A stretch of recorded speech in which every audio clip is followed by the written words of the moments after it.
So my mother watches my YouTube videos, right? And she notices the Sonic videos are doing pretty well, and she's like, I told you should be making more Sonic stuff. Which kind of makes sense, like growing up, you'd be asking and doing the most for any Sonic game. Me and my brother, for that matter.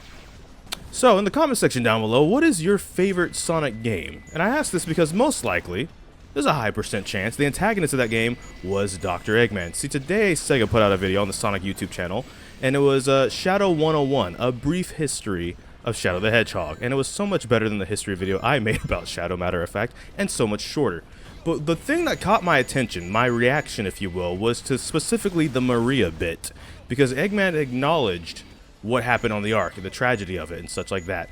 And it's funny because in Sonic Frontiers, this is not a spoiler for like the main like plot points and stuff for Sonic Frontiers, but in Sonic Frontiers, there's these egg memos, right? And in it, he mentions Maria as a matter of fact, but it seems to be more of like a jealous situation. I don't remember it verbatim off of the top of my head. I could if I just tab out and look as a matter of fact. And you know what? Why don't we do that? Let's do that. What's the pause button? In that memo, it was like, I never really knew my cousin Maria. Everyone spoke of her like she was very special. All that love for someone who was gone when I was right there. So it gives this impression, right, where it's like, he doesn't necessarily hate her or anything like that, right? But it's just like, I'm here, and everyone's loving a relative that's dead and gone, kind of a situation. Whereas in this, history video, when he gets that specific part about Maria, he mentions he never got to know her, but he still took her death, her murder, personally.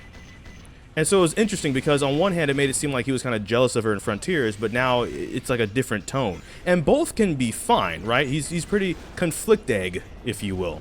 I had to make the pun. I had to make the pun. If you're tabbing off the video or disliking it because I made that pun, I completely understand. I ain't gonna hold it against you. But it was an interesting take because it's like, oh, hey, hold on, this is a different tune, because we know, Eggman has a ton of respect for his grandfather. The idea, in some cases, being that the whole reason he even turned to world conquest was because he saw his execution as an injustice, right? It could be a recognition thing, which is why he's always trying to get the Eggman Empire going, which is why I don't really call it Eggman Land. I call it Eggman Empire. He's trying to conquest. Eggman Land, that sounds adorable. Also, in my opinion, still one of the hardest Sonic levels I've ever played in all my time playing Sonic levels in Sonic Unleashed. Fun level. Difficult, though. So where I'm going with this, though, is it's cool because Eggman has depth, right? Like, especially if you only know a character based off of the memes, you're not going to know most of the cooler stuff about them, most likely, unless the memes are just the cool stuff about them too, right? I like Batman's a good example, where it's like a lot of people just know the dark and brooding stuff. They don't know all the cool stuff he does or all the character growth he's had there. He doesn't really brood past like year 1, year 2, etc., right? He even cracks jokes sometimes. He smiles once Robin comes in and stuff, right? Like, he has his moments like that. You don't really ever see, because it's just memes, and then every time they do a movie, it's a reboot, so we're back at the beginning again. Eggman's kind of that way too, right? Like the Ark, for example. For all as cool as I find the Ark, most people only know it because of that pissing meme, pissing on the moon meme, right? Eggman, same thing, because it's Eggman's announcement. And I think it's just cool to see stuff like this and just kind of get more insight on characters that you kind of would assume are a bit one-dimensional, Saturday morning cartoon villainy. And it's like, they're not. Turns out they're a bit more than that. And that's part of why I'm making this video. That was kind of my reaction to seeing that. That was the one part of the video that made me actually like pause the video. I was like, hold on a second. He just said what? He said what? What'd he say? Dang. Now, as some people pointed out, and as I've pointed out, he could feel both ways, which is why I say the conflicting thing, right? He could still feel jealous because a lot of the things and people that he's known that's come into his life one way or the other related to his grandfather's legacy that he holds so dear also hold Maria in super high regards, and maybe not necessarily him. And maybe it's not even a jealous thing like, I wish she didn't get the recognition she does. It's more like, I just wish I also got loved too, essentially, right? Think about it. Eggman wasn't born yet, so maybe, it's not necessarily fair, but as Gerald is his hero, you don't hear Gerald ever talk about Eggman, right? It's all about Maria.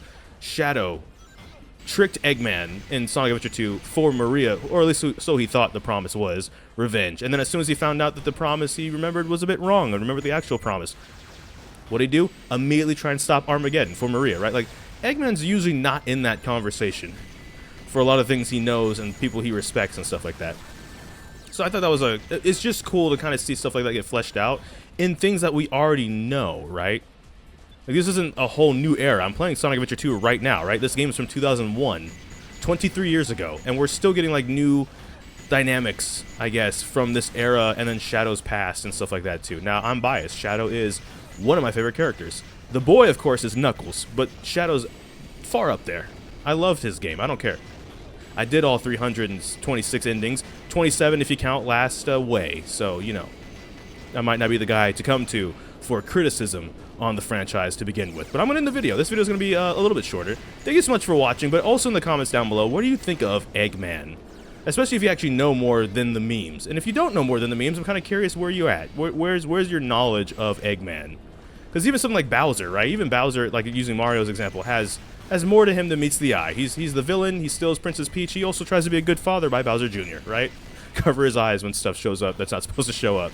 So, actually, I'll ask one last question too. If you were a villain, would you want to be a multi-dimensional villain, or actually would you want to kind of keep it simple, be like Saturday morning cartoony and stuff like that? So, that's all for this video from me. Thank you so much for watching this video. Make sure to like, comment, subscribe. Hit that bell notification, the actual subscribe button. I don't know which video will be next. We'll just have to wait and see. So until this time, take care, and enjoy pizza responsibly. Thank you for watching.